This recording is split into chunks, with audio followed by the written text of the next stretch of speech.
Hello, welcome.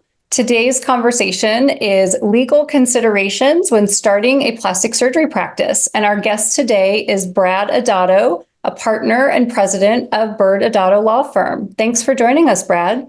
I'm so happy to be here, Amy. Thanks for inviting me. Absolutely. Well, just a quick background on Brad and why I knew he was the right person to join us today. As I mentioned, he's a partner of ByrdAdatto, which has locations in Dallas and Chicago. If you've attended any of the major aesthetic society meetings, certainly you've seen Brad or one of his partners, Michael or Jay there. They are well known in this industry because of their expertise in healthcare law and very specifically even in aesthetic practices. So Brad has a lot of experience with forming medical business entities, which is our topic today, as well as other things like mergers and acquisitions, shareholder agreements, contracts, and even those regulatory do's and don'ts like anti-kickback, anti-referral. He can advise physicians on any of those topics. But today we are very focused on what a plastic surgeon needs to know when starting a practice. So Brad, I'm going to jump right in here.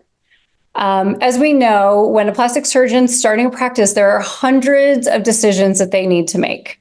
And they really do, I tell them all the time, they need a team. This is not a solo project. They need advisors, brokers, other industry partners, really to help them form the entity and get it going.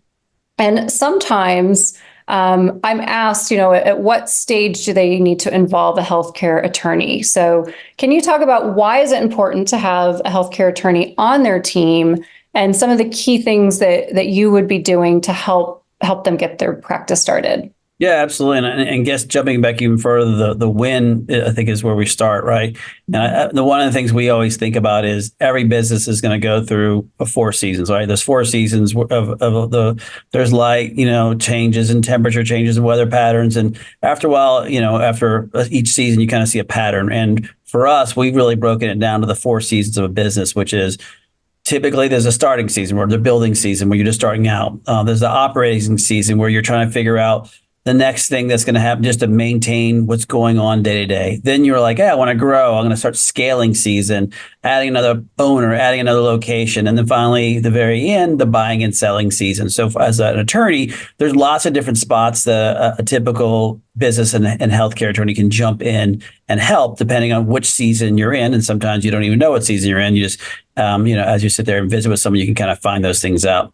I think the big shift to your point is as having a healthcare attorney is really trying to understand not just the business terms and conditions that you need to run your business, but then how to do it in a compliant manner. Because a good healthcare attorney, they're going to help you at least minimize your biggest risk. And the two biggest risk in any practice is going to be your patients and your employees. Mm-hmm. And many of you, when you're launching your practice or you're running your practice, there are going to be certain setbacks. Mm-hmm. And the more that you can put yourself in a position by having a healthcare attorney who understands those risks, at least try to minimize them, and obviously being that you're compliant or that you have processes and other agreements in place that are going to put you in the best position. So no matter what season you're in, you've minimized those 2 major risks. Mm-hmm. Okay, that's great. So is it, I guess tagging on to that, is it appropriate? Do you want to meet the physician and get involved even before the business is formed? Absolutely. For us, the structure of a business, especially with the aesthetic world, is a huge difference as to how you structure it. So on day one, if you form an entity and it's non-compliant for your particular state, you're already setting yourself up for failure because you put together an entity that's not even allowed to practice medicine in that state, or you selected the wrong tax election knowing that your long-term plan was to add another entity owner. So there's a lot of different pieces that from a structural perspective, you want to have that conversation. We like to have that conversation early on with our clients, understanding what is their goal, and based off that goal, what would be a great entity. And then obviously work with their CPAs from a tax perspective. Okay, that's great. And, Brad, you and I have shared several mutual clients, and one of my favorite things is doing a whiteboard meeting with you. And And because it really does force you to sit back and you ask the strategic questions, where are we going? Let's think of the big picture before we make this decision right here, because this decision is going to impact this, the end result. And so often I think we're just eager to get going and jump right in. And so having you guide that conversation and really think through it and where is this going to be in 5 years and 10 years does impact the decision they're making at the very beginning. Yeah, and what I love about whiteboards is we as lawyers, we can say a lot of fancy words and we can believe that we're on the same page because we described it all. What I've learned, crazy enough, I've been doing this for 25 years, is the easiest way of understanding if we're on the same page is to draw it. And so it's a very simple way of being a third grader. I'm up there with my different colored markers, walking step by step by step through that process, because there is a disconnect that if you and I think this MSO is going to be owned by this and the flow of funds go this way, we may be non-compliant. And you've heard me say this before, Amy, it's form and substance. Any attorney most likely can say, well, these are the forms that you need to put this deal together. Great. Awesome. But now the substance behind it is much more important, because if the forms, you think, oh, I'm compliant because I have these forms, but if you're not following them correctly or they're incorrect from day one, that's setting you up again to failure. And again, we're trying to minimize those risks. And that whiteboard allows us to really reflect on what is the proposed model, the proposed structure, and sometimes the proposed or potential red flags that we're going to try to avoid.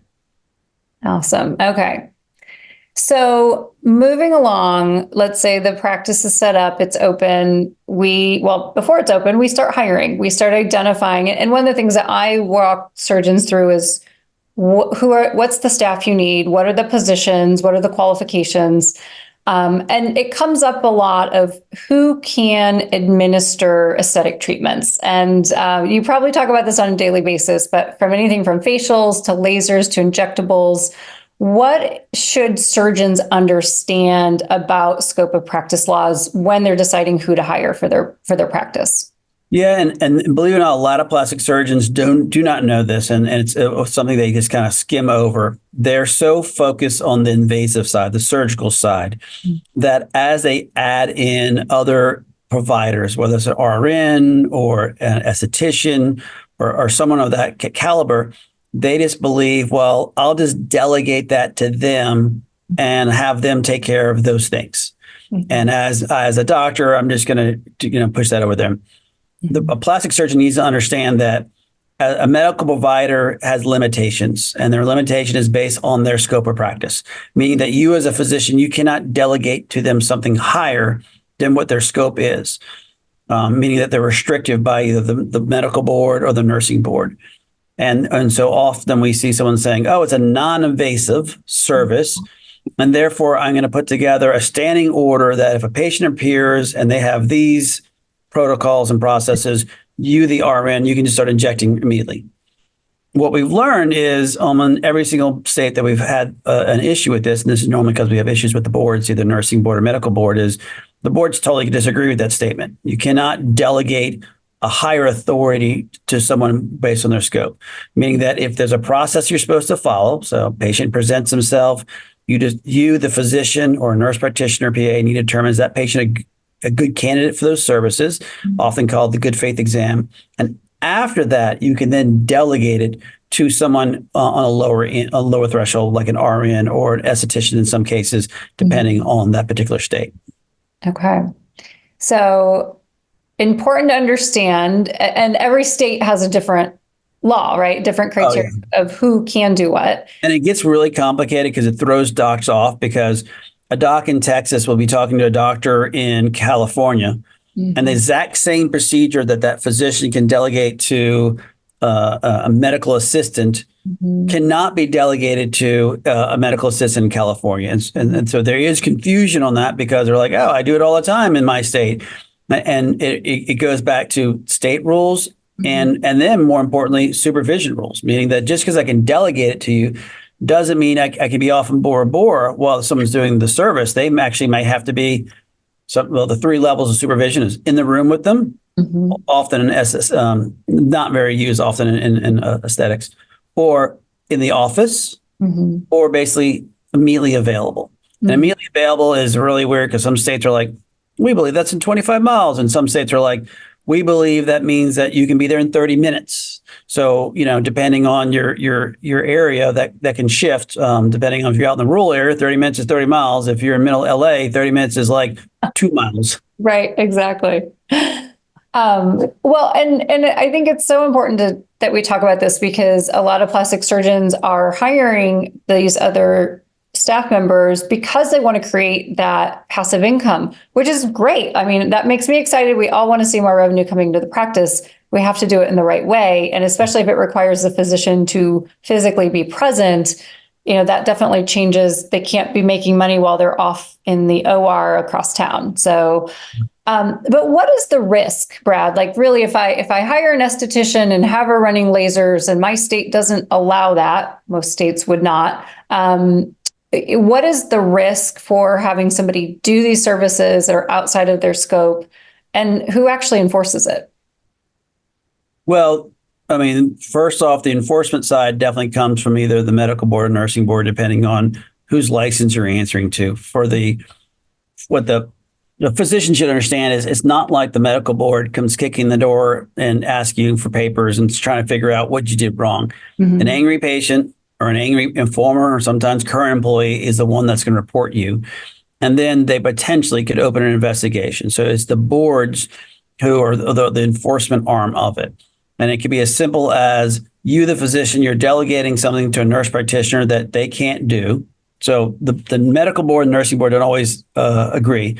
So in some states, the medical board might say, you, the physician, so long as you believe that person has the right capability, you can delegate that they can go do Botox injections and fillers. Great. But the nursing board comes out and said, hey, we don't believe RN should ever do Botox and fillers because we believe that's outside their scope. So what do you do? Well, as the surgeon, you are allowed to then give that to them. So you can never get in trouble with the medical board.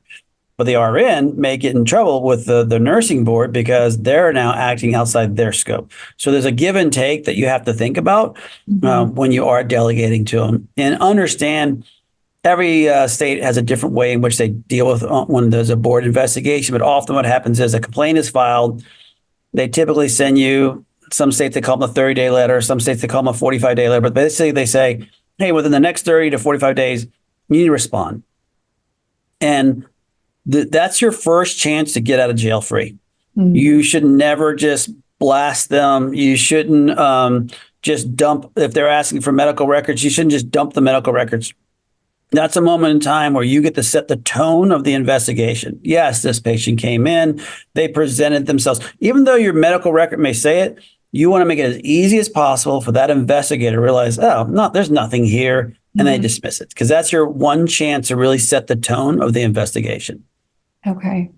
And fair to say, hopefully they're already a client of yours, but if not, they should call you if they get a letter like that before responding. Or happy to speak with them. The other piece is most of the time, if you check your malpractice insurance, I always recommend that you a lot of times there's administrative investigations.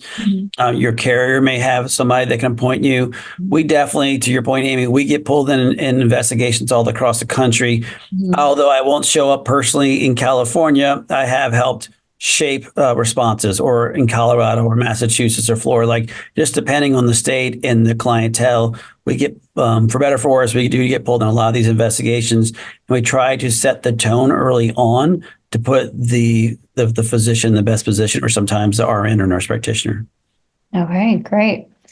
Well, continuing along this line of staffing and particularly these other employees who provide services, let's discuss compensation plans, because it's another hot topic in this area. In the aesthetic space, we frequently see commission-based compensation for these employees who are providing treatments. And then also sometimes for those who are selling the treatments or surgeries, like a patient care coordinator. Talk to us about these structures. Are they legal? Are they illegal fee splitting? When is it okay? How do we incentivize our team in a compliant way? Yeah. And I'll say this, and when I first started practicing, probably the first 5 or 6 years of my practice, I was very heavy in the federal world, meaning I dealt with a lot of federal investigations, federal laws. And the word commission was an absolute go to jail, do not pass go, meaning that was an ugly, ugly word. And when I started working in 2006, 2007 with the aesthetic world, is they were more of the Wild West because they're more cash based. And I didn't really hear the word commission hit the aesthetic world until maybe 2010, 2012, here and there. But in the last 5, 6, 7 years, it seems like every day I have someone ask me about the word commission. And the reason why is I believe as the aesthetic world kept, since after 2008, when they hit that acceleration button, where more and more individuals who were not coming from the core doctors, that your dermatologists, your plastic surgeons, started eating the world, you had spa owners who are used to paying commissions to their estheticians all of a sudden running medical practices, and then they start paying those individuals commissions. So just in general, the first piece to understand, the word commission is just an ugly word in the healthcare world. It doesn't mean that I'm not saying don't pay bonuses or compensate your people. It's just a red flag. And what I mean by red flag is some states, medical boards, again, going to them first, and nursing boards, they might say, wait, commission, that seems like you're incentivizing someone to do medical treatments that are not necessary because you're giving commission, and therefore we think it's unethical and unprofessional. So that's just kind of the first level of why that use of that word is kind of a red flag.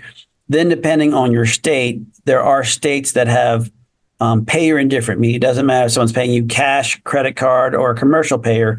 They have certain anti-kickback laws, and they have certain fee splitting rules, which you talked about, or based on the court practice medicine rules, the use of that word commission can trigger what someone might think is you're doing something illegal. So when it comes to the compensation, first off, we absolutely recommend you pay your employees for what they're worth. So pay them for when they're rendering services. But when it comes to the word commission, we'd rather be based on some type of production bonus. That production bonus is based on services rendered, meaning that if someone shows up and they do A, B, and C, and they know that based off those services that are for services rendered, then you can give them that incentive bonus. Where I believe they still could get in trouble is if you refer a patient to my surgical center, I'll give you a part of that bonus. Or if you refer a patient to get another laser, I'll give you a piece of that. That's where we believe, again, from an ethical perspective, you're putting up the jeopardy. And I see that all the time on the spa side, because again, on the spa side, they're very used to that, saying, if you refer them over to the counter to get some extra creams, I'll give you a piece of that. Or you refer them over to get a facial, I'll give you a piece of that. And that's where things have bled over into the medical community. And that makes us very nervous, mostly on a state investigation side, and mostly from the boards as to how they would view it. Okay.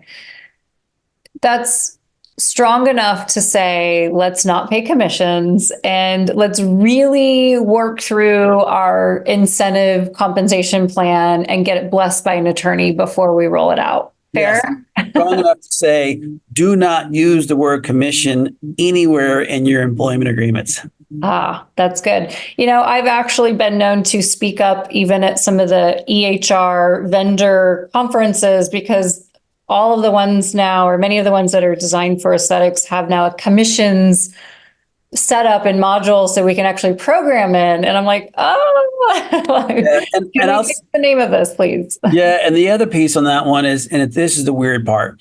So if I'm on the medical side of a med spa, and then I refer the patient saying, hey, if you want some of those creams and massage, well, technically at that point, that's not a diagnosis. It's not a treatment. It's not medical. Have I had clients that then said, okay, if you do that, we'll give you a kicker?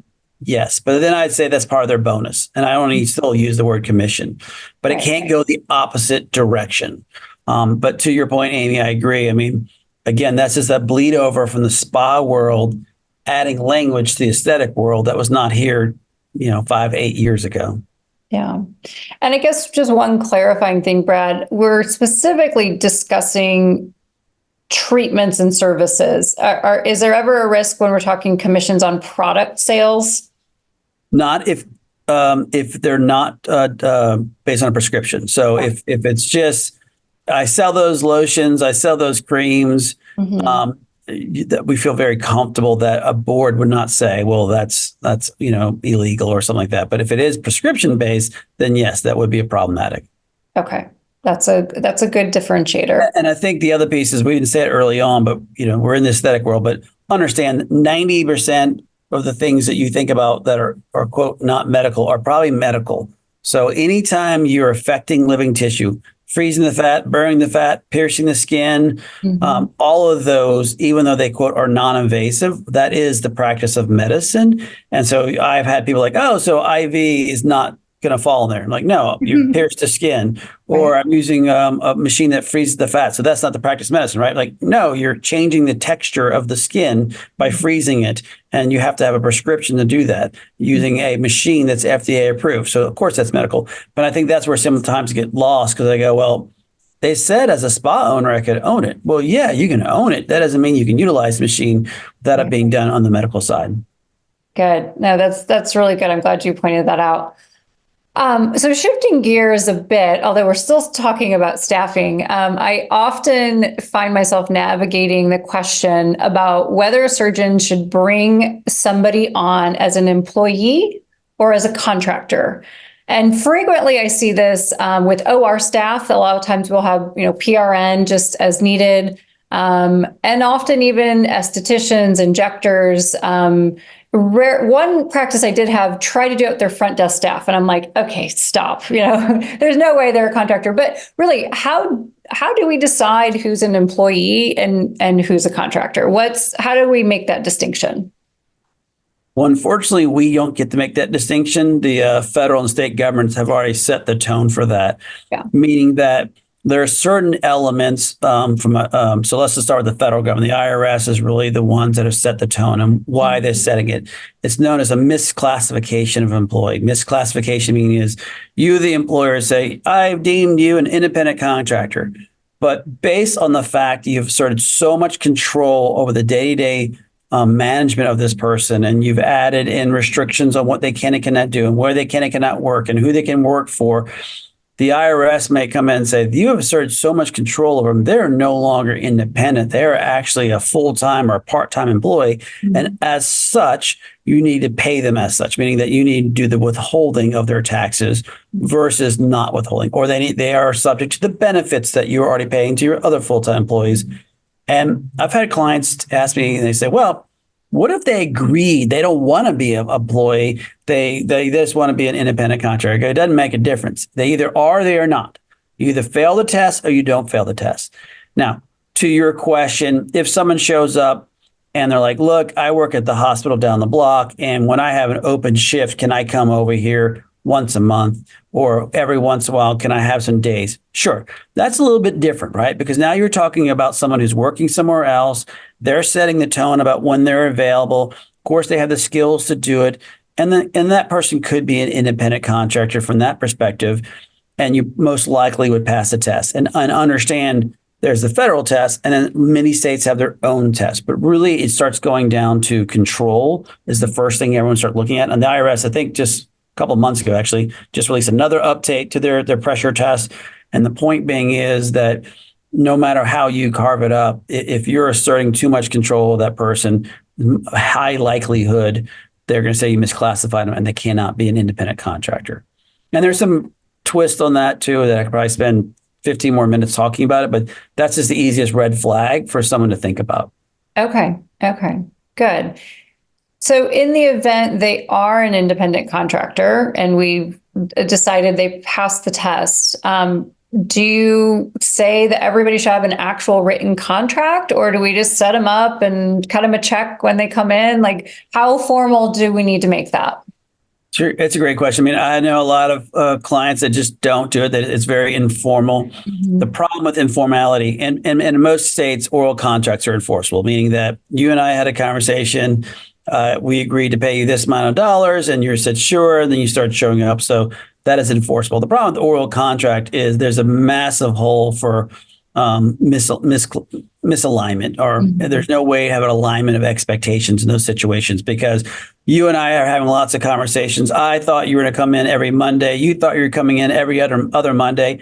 You thought you were going to get paid $15 an hour, and I said $15 an hour after spending 5 hours with me, or whatever it ends up being, and you missed that part. Right. So because of that, we highly recommend having written agreement. That written agreement helps everyone have that alignment of expectations. You know when you show up, what's expected of you. I know when you're going to be there, and then you understand how you're being compensated. And you even know that you're being compensated as an independent contractor, and as such, you have to withhold. I mean, that happens just recently I had a client reach out and said, this person, I've been paying them as an independent contractor for 2 years, and they just found out they owe taxes and they're mad at me. And I go, well, pull the agreement. And the agreement, it flat out says that they're independent and they're responsible for the payment of all their taxes. Right. I said, I don't know how much more clearer you can be than that. It's that they didn't understand it's not your fault. They signed the agreement saying they realized that they were, for some reason, they thought their employer was withholding the taxes. They didn't read the agreement that they signed. Okay, so in that same vein, then, our actual W-2 employees, often I find there to be just misunderstanding, or when should we actually do a formal employment agreement? And because I often find myself correcting physicians when they say, well, let's send her a contract. I'm like, an offer letter, right? Like certain employees were doing offer letters, certain were doing an actual contract or employment agreement. How do you differentiate? When should that contract be used? Yeah, I love offer letters because typical offer letter is 1-2 pages max, maybe 3, if it's depending on some fun things about it. But offer letters are really establishing the business terms and conditions that are going to be agreeable to you and hopefully agreeable to them. So that's the first thing, is that you have something out there dictating what I'm willing to hire you for and what you're expected of you. They sign. It's not a binding contract. A typical offer letter is one way, meaning that they might sign it or you might sign it, but it's typically not like your typical employment agreement. Right. As you bring on higher caliber individuals, so maybe your office manager, because they're going to be touching certain sensitive information, you want to have a contract that's a little bit clearer. Your physician, the associate that you bring on, your nurse practitioner, your PA, sometimes your RN, depending on what their job scope is, especially those on the medspa side, because maybe you're in a state that has a good non-solicitation clause, so they can't solicit the patients, or you may be in a state that you want to have a non-compete clause. So it really starts depending on the levels of protection you want to build in to that, and or how much more, again, alignment that you want to have. I definitely have clients like, oh, I want one for my receptionist. I'm like, you have have a great employee handbook, have them sign off that they agree to be compliant with it. But they're not going to understand why they need an employment, especially a lot of the employment agreements are going to be 8, 10, 15 pages, and they're just answering your phones, or your medical assistant who's not doing anything but just having a patient walk in and they're helping clear them. So just kind of a little bit of being thoughtful of who truly needs it. And then, the higher the professionalism of the individual and their licenses behind their name, or their ability to touch very sensitive information, probably the higher need for an actual written employment agreement. Okay. And that's pretty much aligned. I mean, it's very much aligned with where I kind of reason through it. Like if we're having a licensed person, I'm more inclined to think about that. And the higher up we go in licensure, the more likely I'm probably going to suggest an employment agreement. Yeah. And I'll give you, like, if you have a scrub nurse and they come in every once in a while, maybe just an offer letter for them, because they're just kind of, same with the independent contractors. Maybe they're just coming in every once in a while and an offer letter is sufficient. But again, the more robust that you're like, oh, and I don't want them never to solicit, like you can start figuring out why you want it to be in an actual written agreement versus just the offer letter. Sure. Okay. Well, so we talked about a couple OR employees. So speaking of ORs, many plastic surgeons will decide to build out an operating suite within their office. Typically, what I'm seeing is not a full-blown ambulatory surgery center. We're talking office-based surgery and that designation. So, and then inevitably at some point, they're going to think about allowing other surgeons to come in and use it. Either it's empty, they want to make more money, or somebody approaches them, hey, can I use your OR? What should they consider before allowing another surgeon who's not part of their practice to use the OR? Yeah, this is a whole fun area of unique, like you talk about small area law that we know a lot about. This is this weird area. So let's go back to the beginning. Is if you're a physician and you want to have an OR as part of your extension of your office, there's two ways that you typically see that. And this is very state dependent. Okay. One way is you actually get a license from the state to have an ASC, ambulatory surgery center. You get that particular license for that particular room. You get it Quad A certified. You go through the entire process, and that's a separate, unique license entity. Other states will say, well, as a physician, as part of your medical license, you can just do surgery inside of your office if you desire to, and you don't have to go get a license through the state. And for a lot of plastic surgeons in many different states, that's a lot of the ways they do it, because based off their license, they can do it. Now, we still would recommend get a Quad A certified and make sure that even though you don't have a license from the state, that you've gone through the proper channels to make sure that if there's a patient issue, you can point back and say, no, this is a very safe environment. Just because I don't have a license state doesn't mean it's not a safe environment. So those are the first two parameters. And if I can jump in, Brad, I believe both ASPS and the Aesthetic Society, as well as other societies, one of their code of ethics is that the surgeon only operates in an accredited facility. So in that, they may not need to be licensed by the state, but they still are, their society is telling them you may only operate in an accredited facility. So for that reason, we should be looking at an inspection and accreditation on some level. I'll say it from this level. I 100% agree that, and any of my clients, I get extremely upset if they don't go through that process, because I think they have massive exposure. Agree. So then the question is, so which one should I do? The licensed facility or the accredited one by itself that is not licensed? That's really dependent on your payers. So if you're doing reconstructive surgery and you plan to use commercial payers, we'd 100% recommend you have to do the license, because a commercial payer is going to require both. They want you to be licensed by the state, and they want you to have that accreditation. Mm-hmm. While if you're cash-based, you don't have to go to a third-party payer. You're only dealing with the patient, and therefore that accreditation is the only thing you need. So that's the establishing the boundaries of the difference as to, for a plastic surgeon, the difference for them to think through. So the next level is, okay, I'm growing now, and I just hired a new doc, and they're working for me. Can they use those same space? Absolutely. They're part of your practice. This is an extension of your practice.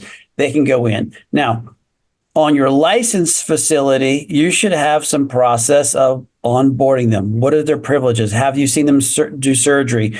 The same thing you would do if you go to a hospital and get privileges there. You want to think about having some packet that they have to fill out, and that you're aware of their surgical skills before they utilize either space, either your own office space or something else. Because if it's in a separate entity, now that other entity is going to have its own malpractice coverage. But still, if they're a bad surgeon, it can pull your doc in there and you into that particular issue. The same thing could happen if they're doing surgeries inside of your medical entity. You would need, and they don't know how good they are. Then you want to be very careful about, using them coming in doing surgeries inside of your medical entity. So that's an easy one, because that happens because they're part of your practice. Mm-hmm. The question I get a lot is, what about my buddy Bob, who's down the block? He doesn't have a surgery center. Can he come operate at my surgery center? Well, if it's an ambulatory surgery center that's licensed by the state, absolutely, no problem. Go through the same qualifications of getting his privileges, on the medical staff privileges, perfect, easy. Mm-hmm. The next level, if it's just inside of your medical practice, that's a really difficult answer. And the reason why I say that is, in many states, they'll say, whoa, that's not Bob's practice anymore. That's not an extension of Bob's practice. It's someone else's. And we don't believe you should be allowing other individuals to come into your space. Mm-hmm. So, now let's go back to we're in a cash-based world. Mm-hmm. Who's going to complain? Well, angry patients, or angry employees. So that's the piece that you have to worry about. Some states have this concept called the use agreement, where other surgeons can come use your facility. And if you allow them to do that, you still want to make sure that they have the skill set and they pass those privileges. In addition, you have to be careful about how you structure that OR inside of your practice, because now their negligence can be considered your negligence because it's inside your practice. So there's some tricks of trades that we work through our clients who do use ORs. And again, we have a lot of clients in many different states that actually have that exact process. But there's a lot of checks and balances you want to put in place to protect yourself. Okay. That was, I know we could talk about that for probably several hours. And just because the famous everyone is doing it doesn't mean it's legal, it's compliant, and could be possible, but definitely an area of risk that needs to be worked through thoughtfully before inviting another surgeon in. Totally agree. And that's the part where they'll say that. I mean, I had a call 2 weeks ago on that verbatim, like, yeah, but I would go down and use the other guys all the time and they never had that issue. It's like, okay, well, that's their issue, not your issue. You asked me what's the best way to protect you. And I would do an extension here and, kind of work through the how to do it. Okay, great.